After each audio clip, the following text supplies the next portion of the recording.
alors cadre bi ñu lancé mooy que élection yi incha allah rabbi li ñuy ñaan mooy ñu am ko ci jàmm ak salaam mais pour am ko ci jàmm ak salaam il faut que ñun ñëpp ñu jóg pour dialoguer, pour sensibiliser, pour écouter, comprendre et agir. Et je pense que c'est vrai beaucoup comparer élection ren ak élection 2012 am nañu quelques similitudes parce que la population était dans la même inquiétude, la population était peut-être dans une même situation. Askan yi waaw dañu amoon situation bi ñu nekk tey moom la ñu xawoon a nekk parce que loo xamuloo ko. Donc c'est dans ci dynamique boobu daal la xalaat que ni bu ñu jógee ñun ñëpp taxaw diisoo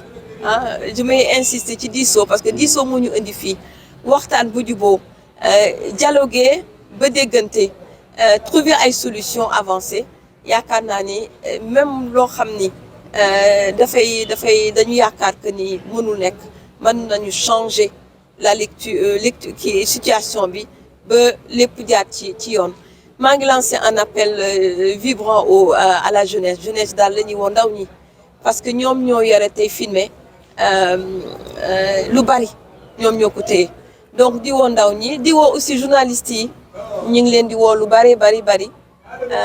ñi ngi former journalistes yi ci veille électorale ak ci kii taxawu ci élection yi donc ñun ñëpp daal ñëpp a ci bokk pour que élection yi jàll ci jàmm ak salaam parce que jàmm moom ci la ñëpp xaj. Comme vous le savez, effectivement, il y a de cela 3 semaines, nous avons tenu ici un grand forum, mais pour les 3 départements de la région de Thiès. C'était le COFDEF qui organisait avec les jeunes et les femmes leaders. Nous considérons que le processus électoral actuel est ponctué vraiment de violence depuis le départ. Et ce n'est pas seulement le processus électoral, mais c'est le contexte général du pays. Depuis mars 2021, nous vivons un contexte de violence lourd de menaces et qui, avec la dimension des élections présidentielles, risque vraiment de nous mener vers des lendemains qui ne sont pas du tout ce que le Sénégal connaissait en termes de pays, de stabilité, de paix. Comme on le sait toujours, les femmes sont toujours des vecteurs de paix. Parce que Ëttu Jàmm, qui est aujourd'hui là, a été mise en place depuis 2012. Nous avons traversé vraiment les périodes électorales agitées, la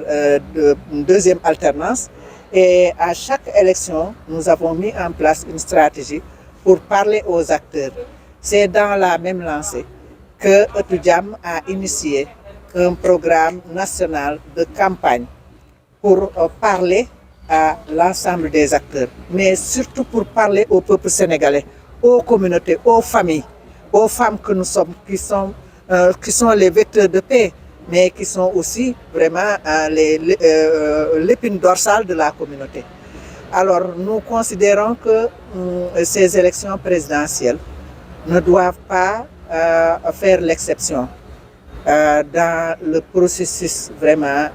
démocratique que le Sénégal a toujours connu.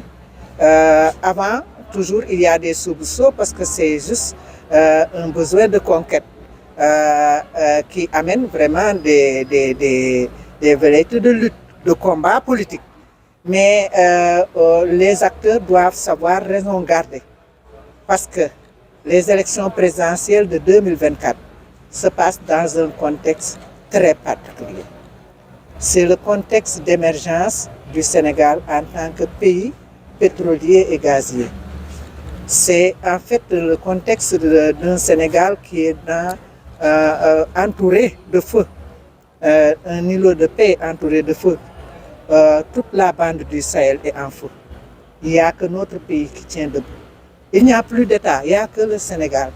qui tient encore comme État avec des institutions. Et nous avons de tout temps fait l'exception, mais aujourd'hui,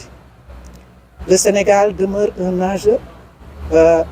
régional, sous-régional et international, avec toutes les velléités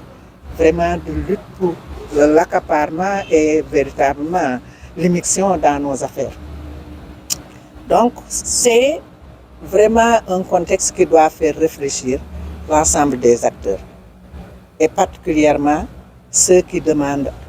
le pouvoir et ceux qui veulent conserver le pouvoir. Nous devons conserver notre nation.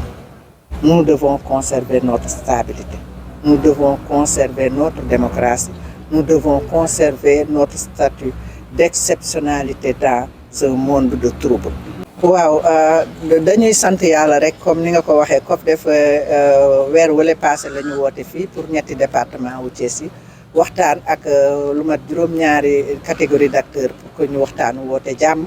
xool lépp loo nga xamante ni lu indi ay la ci élection yooyu ñu dox ci wax ci pour que vraiment ñu dem ci élection yi ci jàmm woote ci jàmm comme ni ma ko waxee woon ñu xëy lekk suñu ceebu jën naan suñu ataaya ku nekk vaquer à tes occupations. ci loolu nag la ñu ëttu jàmm fekk si ëttu jàmm nag organisation la boo xam ne niveau national la ne ñu bokk ko ak suñu sœur Binta Diop mi nga xam ne conseillère spéciale la ci Union africaine moo ko créé en 2012 tey Penda Seck Diouf di présider la cellule nationale parce que ëttu jàmm exemple la léegi ci Afrique alors ñuy wax nag di dox ci mbiru jàmm ba ñu déggee ni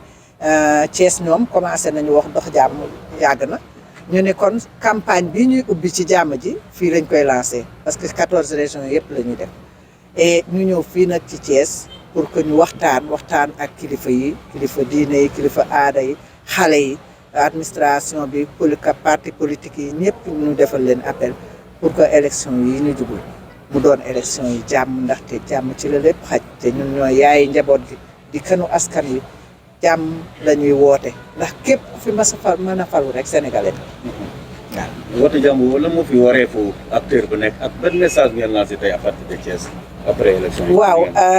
acteurs yi ku nekk da nga cee am wareef waaye ñi ci ëpp wareef nag moo di parti politique yi ñi nga xamante ni ñoo toog ci nguur gi bëgg a conserver seen place ak ñi nga xamante ni ñoo xëccoo place dañoo bëgg a toog ñoom ñëpp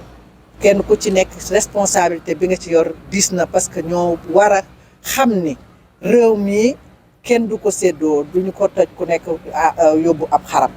ndaxte këll la boo nga xamante ni ñoo ko bokk kile basang la boo xam ne ñun ñëpp a ciy toogandoo kenn du ko dagg kenn ku ne jël sa la ñu xam ne képp koo nga xamante ni yaa ngi sóobu rek war nga mën a dox jàmm ndax Sénégal jàmm rek la xaj jàmm la xam ñun xamuñu ay te li ci gën a garaaw moo di moment bii mu ñëwee dafa doon moment boo nga xamante ni réew mi ci boppam moo soxla boppam ci jàmm ndax dund nañu fi ay at yi passé loo nga xamante ni Sénégal xamu ko fit yëpp a dem ñu ne nag acteurs yi politiques yi nga xamante ni ñoo nekk ci géew bi di wut réew mi nan ñu jàmmal ndaxte ñun kat ci jàmm lañu xam bëgguñu ay bëgguñu ko tey bëgguñu ko ëllëg ndaxte du suñu intérêt njaboot bi du intérêt nation bi ñu ngi leen di woo ci jàmm ñu dox jàmm woo nag chef religieux yi ndaxte ci ñun dëkku diine lañu diine chrétien mbaa di diine musulman ñu wax ci parce que ñoom itam seen kàddu dafa am solo ndaxte fii dañoo am ngëm am topp am kilifa